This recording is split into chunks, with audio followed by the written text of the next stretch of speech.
Hello boys and girls, I am creating a video at 4:30 in the morning, Mother's Day.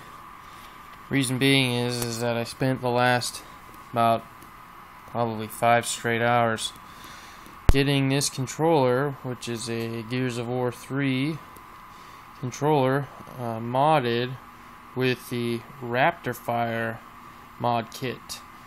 That has also illuminating thumbsticks.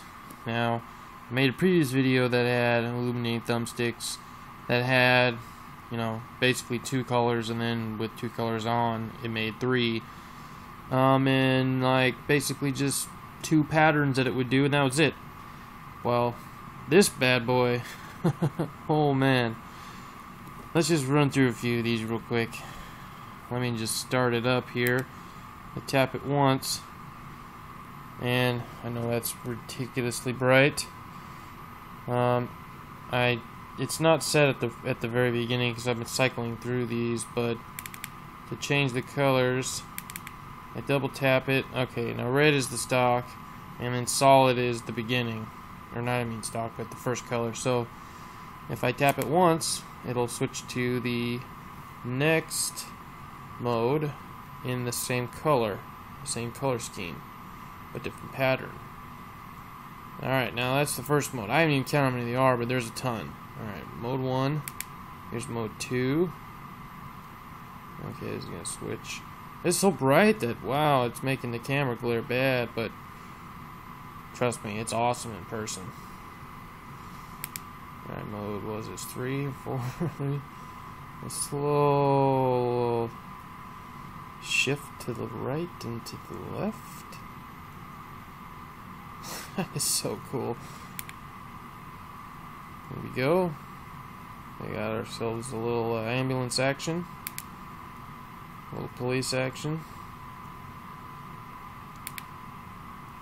Oh, there we go. Now, at any time I can also double tap it and it'll stay on that current pattern but change the colors.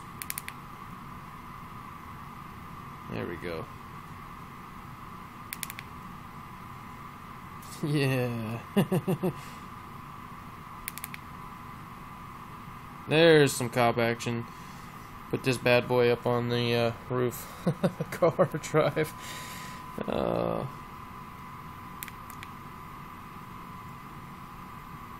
So as you can see, this essentially has the same 3 colors as my first Halo controller that I put some illuminated thumbsticks in. It's got red, blue, and then together it makes purple.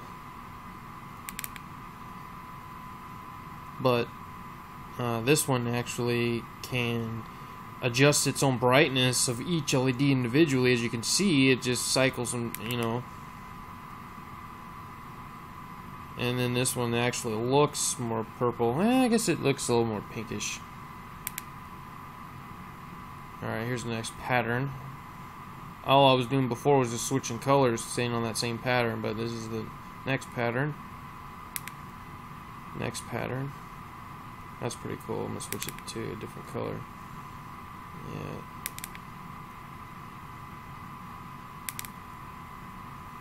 There we go, red. All red. If I go with blue, I think you can see a little better. There we go. Next pattern.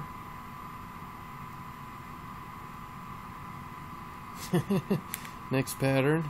Oh wait, that was it. So, I mean, I forgot to count them, but it's gonna be at least 10 different patterns with the 3 different color schemes, and that's only half of the beauty of this thing. I haven't even gotten to the RaptorFire part yet, which I have to program, and it's in program mode right now, which is all of the LEDs are on the player in LEDs. If I zoom in here, you can see I've got also the Gears of War guide button in there. So I just spent a little time working on this puppy, and I'm actually pretty proud of it. So this is by far my best mod yet. Took me quite the longest, and it combined all of the various techniques, soldering a pre-made board to the player control board, as well as attaching individual wires and running them to various points on the player control board. So normally it's one way or the other. You'll either get a kit that's all prefabricated and all you do is just slap it on there and solder what points need to be soldered. Well, I did that, but in order to get the extra buttons on the back, those are the tactical switch buttons, I had to put those in order to do all of the features that I want, which is basically everything that's capable of. One is for the lights and the other is for rapid fire modes.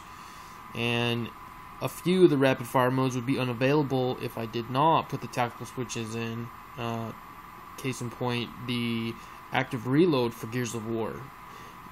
If you don't have those tactical switches, it uses the D-pad here as the rapid fire switch. And the problem with that is when you're playing Gears of War, the D-pad switches weapons. So you don't want to be trying to switch rapid fire and switching weapons at the same time. That's really doesn't work. So anyways, that's the entire controller. And now I just need to program it, set the modes on it, and once I do that, it's locked. So I have to make sure to do this right, but I'm going to attach everything that it can do, because I've got actually another one of these controllers, two of these controllers, and one more of the mod kit. Here's the other two controllers that I got, both Gears of War. My lighting's terrible right now, but and since we are checking out my new ones, might as well. This is one that I just finished, a new Modern Warfare 3.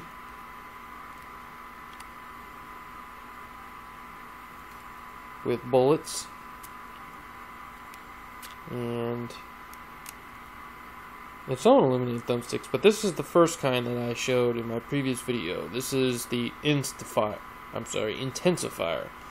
And it has this. It has three colors available, the same way that the RaptorFire does, but the difference being that it doesn't have hardly nearly the amount of patterns.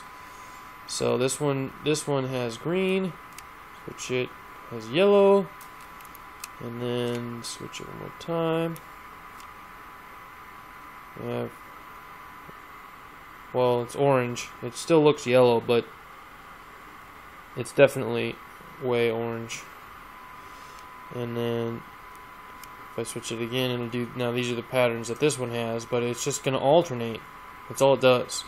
It can just turn a color on or turn the color off, and it can do it in a few different ways. But that's it. That's all it does. But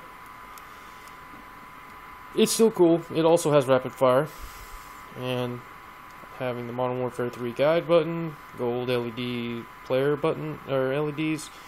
You know, it's pretty cool. It's a custom painted shell that I had put together with some other buttons and whatnot, but long story short, one of the mods I was trying for on a hydro dipped shell that I purchased online didn't work very well. I'm gonna have to send it in, return it, because I mean it wouldn't screw together right. Apparently it needed smaller screws than what the regular controllers use, which makes no sense to me. But so I had to take that board out that I had already installed this intensifier kit to, and put it in this bad boy.